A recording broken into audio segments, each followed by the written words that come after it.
Hello, this is Joseph Niemot of the Vanderbilt University Department of Neurosurgery.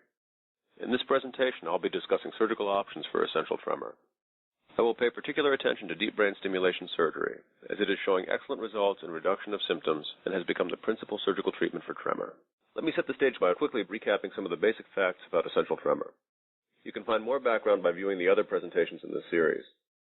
Essential tremor affects a significant portion of the population, particularly those over the age of 60. It is characterized by rhythmic movements of the hands, head, or voice, repeating a few times per second. The disorder is passed genetically and may become more pronounced as a person ages. There are a variety of treatment options, including medications, but surgery is emerging as one of the most effective methods of reducing symptoms. Surgery should be considered when medical treatments do not provide sufficient relief and the tremor is disabling for the patient.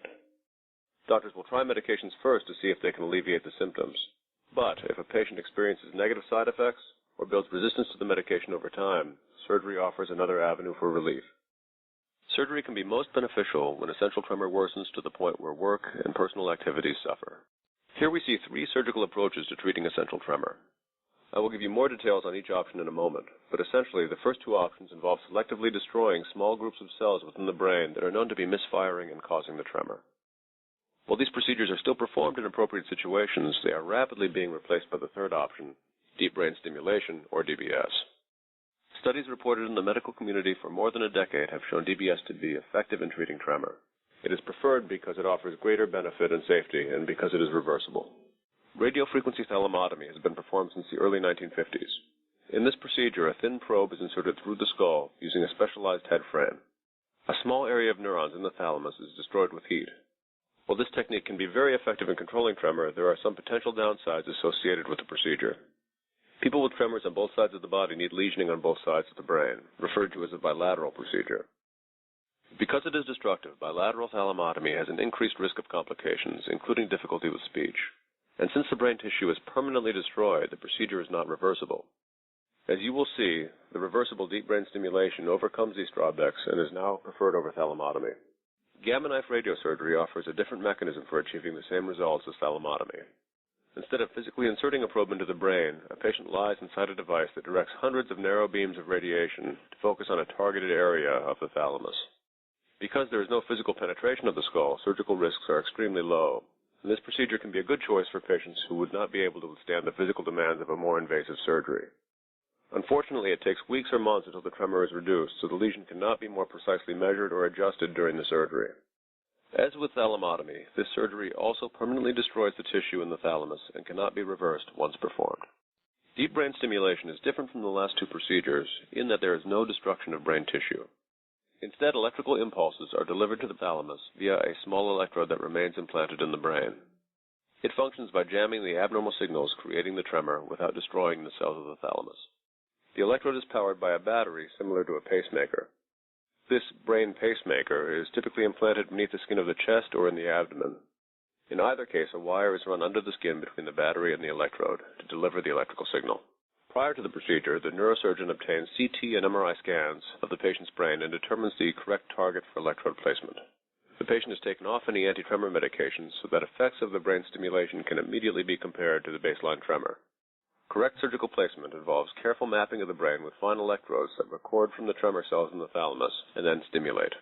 The patient is awake during the entire procedure to allow testing and confirmation of proper placement. Effectiveness is tested by having the patient perform various activities, including writing, holding a cup or spoon, and reporting any side effects from the stimulation. The last two bullets on the slide show important advantages of DBS over other types of surgical treatment mentioned earlier. DBS allows fine-tuning of the pacemaker's signals to compensate for changes in symptoms or severity of the tremor over time. If patients report negative side effects, the signals can be reduced or even eliminated completely. Because there is no lesioning of the brain, DBS is entirely reversible if deemed necessary. A DBS implant can be placed on one side of the brain to alleviate tremors in one limb, or two electrodes can be inserted in a bilateral procedure to address symptoms on both sides of the body. Midline symptoms like head or voice tremor are usually most improved with bilateral implants. Bilateral implants are more prone to side effects and can potentially affect speech or balance. But as I pointed out in the last slide, the reversible nature of the procedure means that the doctor is able to adjust the stimulation to increase benefit and reduce side effects. In addition, one side can be turned off during certain activities that may be affected, such as while speaking. or the deep brain stimulation system can be removed and other treatments can be tried if the negative effects outweigh the positive. Deep brain stimulation has been studied to gauge the effectiveness of the procedure. In 111 essential tremor patients from Europe and North America, there was an average improvement of 89% in upper limb tremor. A study published in 2000 found that patients receiving DBS had greater functional improvement with fewer side effects than those who received thalamotomy. This is perhaps the most graphic demonstration of how DBS can benefit essential tremor patients. Asking patients to draw a spiral is one of the classic tests we use to gauge arm or hand tremor. On the left, you can see a typical drawing from a person with essential tremor. The wavy lines visually depict the rhythmic movements of the affected limb.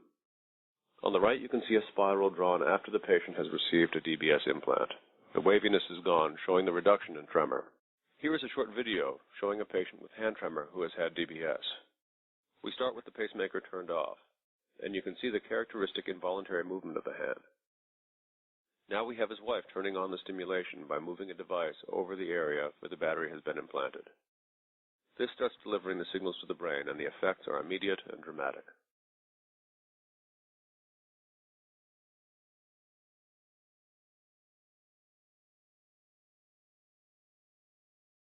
So we have seen the improvements that can take place in patients with hand or arm tremor. Is DBS also effective for head and voice tremor? Unfortunately, these disorders do not usually show as significant an improvement after DBS, although they may show some lessening of symptoms. I don't want you to think that the goal of DBS is just to allow drawing a smooth spiral on a sheet of paper. Reductions in symptoms allow patients to pursue everyday activities with greater confidence and self-reliance. It makes it easier to do everything from eating soup from a spoon to buttoning a shirt. Studies show that improvements are sustained over time as well. Most patients showed continued relief 6 years or more after their surgery.